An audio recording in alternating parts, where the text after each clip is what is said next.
Hey folks, welcome back to Markelly Farm. We are still harvesting, as you might guess.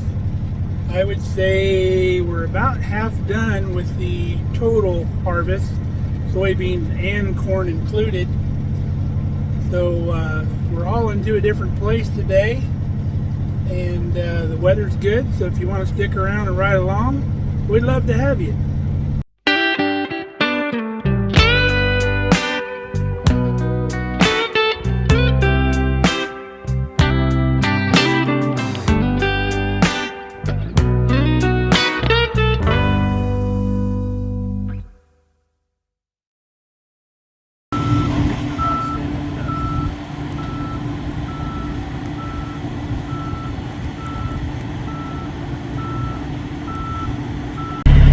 We're down to one combine because the custom guy that helps us out, he had some of his own soybeans to do. So we're able to keep up pretty easily today. The field we're hauling from today is a lot closer to the elevator than we've been driving. It's been going about 2 to 2.5 hour round trips. And with two combines and turning and burning every load, that gets to be a long day. It's like riding a whip. And pretty grueling, but a little slower pace today. It's a Sunday, and the elevator closes today at 5, so we're not running too late. And they didn't open till 10. So kind of a laid back day, which is a pretty welcome thing about the middle of harvest when things have been going pretty crazy. But we're about ready to jump on the highway, so I need to get off of this camera. This here's the Middle Loop River. There's the North Loop, Middle Loop, and South Loop. 1/4 mile wide and 6 inches deep. Now driving to this new place, we go by our favorite place to get pie, Corner Cafe right there. Best pie in Nebraska, and I would venture to say the world. They are closed today, however, because it's Sunday. But during the week, I will call ahead and order pie to go and hop out real quick and grab it. And then I eat pie at the elevator while I'm waiting to unload. Very good stuff, yummy. There's my cousin going back for another load. Now we're coming into Ord, Nebraska, and when you come around this corner, you see this beautiful, humongous American flag waving out there in the distance. I just love that every time I come around the corner. Sign says no engine braking, so we got to turn that baby off. Can't be doing that. Ord is also home of the stop sign that you don't have to stop at. Pretty weird. That would cause a 20-car pileup out in California. They can't even do roundabouts without getting all frustrated. Well, we're rolling into the elevator, and it's the first time this has happened. The train is across the tracks. They're filling soybean train here, so I don't know if this thing's gonna move and we got to take a different entrance or what, but I guess we'll figure it out.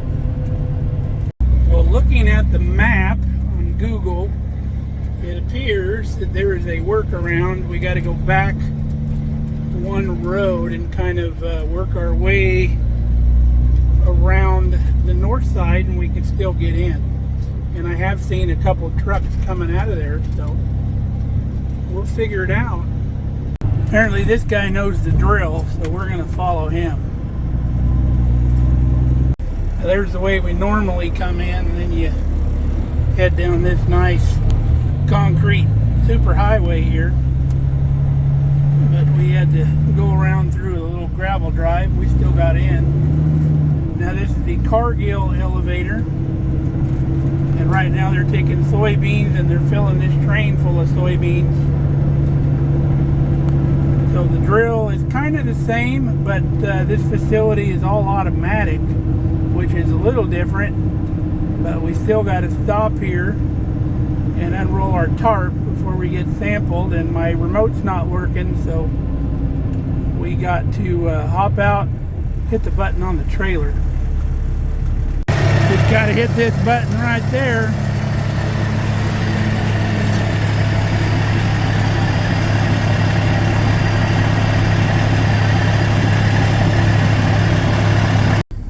Now the other truck we drive, you got to stand there and hold the button for the whole process. But this one's got a newer motor on it where you can just touch the button once. So now you see this truck just got probed, and he's going to roll forward. So all of the sensors read these little cards right here, and your name and everything will automatically pop up on that screen up there. And then once you're done, it'll tell you to go on to the scale. Alright, you probably can't read that, but it says your sample's taken, proceed to the scale, and it gives you that green light. So now we're going to go to this scale up here, and it will automatically read this card as well, little electronic card. And once we get up there, we'll sit there until they get our weight, and then it tells us what door to go through up there at the pit. We drive around back and come in the other direction, and then they got an outbound scale here too, so we all don't have to use the same scale going in and out. It says weight recorded. It shows my weight is 85,760, and then we got to go to drive number 3. So we got to make a left turn here, go around this big soybean pit, external pit, and go around back. Now I don't know why they tell you which door to drive through, because once you get in the back, they'll wave you through any of the doors, whichever one's open, they'll wave you in. So they pretty much leave it to the guys up here at the pit. So telling you one to go through really doesn't matter. We got a few ahead of us, but they roll through pretty quick. At least we get to park in the shade for a while. Now Ruby's been riding with me during harvest. I have her little bed set up over here. This is where she hangs out. But Kelly's home today, so she stayed home with Kelly. Now I bring her along in harvest because we can't really trust her at the house by herself because she gets into trouble. So it's either bring her along or she's locked up in her kennel all day long till Kelly gets home at about 5:30. And I hate doing that, so I bring her along, and she's been doing really good in the truck. She's getting really good at getting in and out of here. And then every time we stop in the field, I let her out. She goes running around. She's getting a little better with people, the people that I work with, the boss and my cousin and everybody. My cousin doesn't like dogs, but she's been getting pretty good. She'll kind of be real curious, but she hasn't been growling and barking at him as of late, so that's nice. I've been bringing my little Bluetooth speaker along so I can listen to my Spotify playlist. The radio is kind of schizophrenic. It changes channels whenever it wants to. Kind of strange. And the CB doesn't work, so it gets pretty dull in here if you don't have something to listen to. We're moving. So I just kind of hang back here till they tell me which door to go through. It said to go through 3, but that may not be the next one available. And in fact, it even tells you up there to wait till you're motioned in. The guy in door number 2 there, he's dumping a straight truck. The doors are tall enough where you can do that. The dump and end dump there. I don't think you can see the grain coming out of the back because it's so dusty. Here's the big open pit we were telling you about. The soybeans go out there on that big tower and just drop, and the pile gets as tall as that tower. And then they've got a auger down at the base of that too that pulls it back in to the elevator. They got crank anchors here too, so you don't even have to get out of the rig, and things go a lot faster that way because you're not in and out as much. That rig there's got a little hail damage, looks like. Got hit pretty hard. Alright, we are all dumped. Now we're going to the outbound side of the scale. And again, it will read this vehicle automatically. And it'll pop up on the screen. And then it will tell you when your weight is captured. And then it will print out your scale ticket right there on that little box there on the left. There's a printer in there, and you just grab your ticket. All right, we got our ticket. Scale says have a nice day and give us the green light.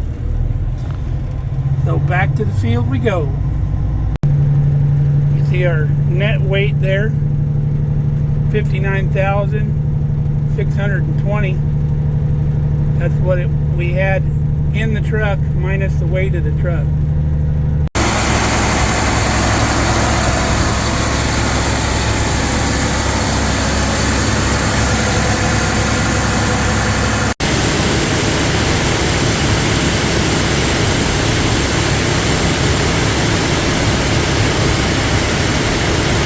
The boss lady driving grain cart today. That's super cool. Got her youngest with her. He wants to be a big YouTube star when he grows up. Don't know how lucrative that will be when that time comes around, but we wish him well with that. Now I hope the fact that she's driving grain cart doesn't mean that we're on our own for supper, because she's a fantastic cook and I look forward to her meals du jour.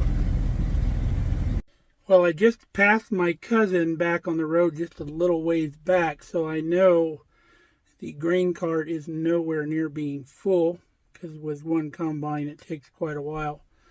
So I'm going to take the time to do a few things. I need to wash this nasty windshield for once, because once the sun gets low in the sky, you can't hardly see through this thing. And then maybe we'll go out in the field and get some good shots for you out there.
All right, window's much better, other than the cracks, but we live with those.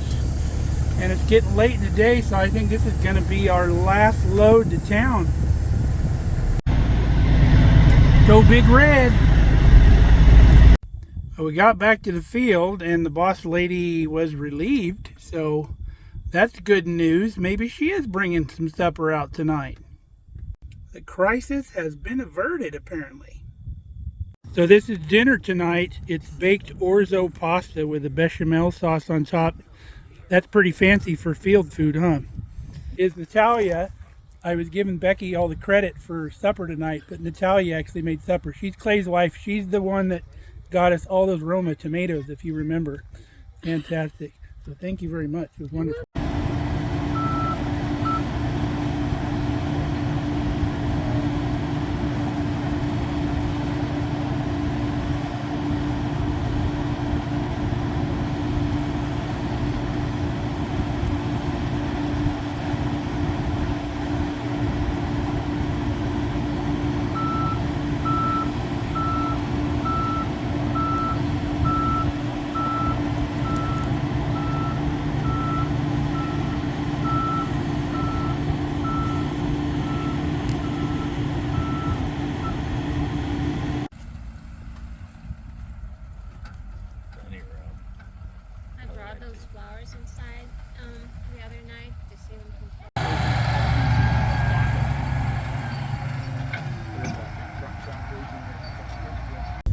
Wow, that supper was fantastic. 5-star dining out in a soybean field. Who would have thought? So thank you, Natalia. That was fantastic. We got the truck filled and back to the shop. We've got the fuel filled up and everything checked out, ready to go turnkey in the morning. I think we need to be back at, 7, because the elevator opens at 8. So bright and early, we'll be back again. But for tonight, I'm going to go home a little bit early because it's not dark yet. And we'll get to see Kelly because she goes to bed early on work nights. So I'm looking forward to hanging out with her for a little bit. So hope you enjoyed today's harvest content. I know we've been doing a lot of harvest videos, but hopefully it's interesting for you.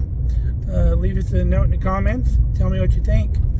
So until next time, stay safe, stay healthy. We love you guys. Come back and see us here at Markelly Farm.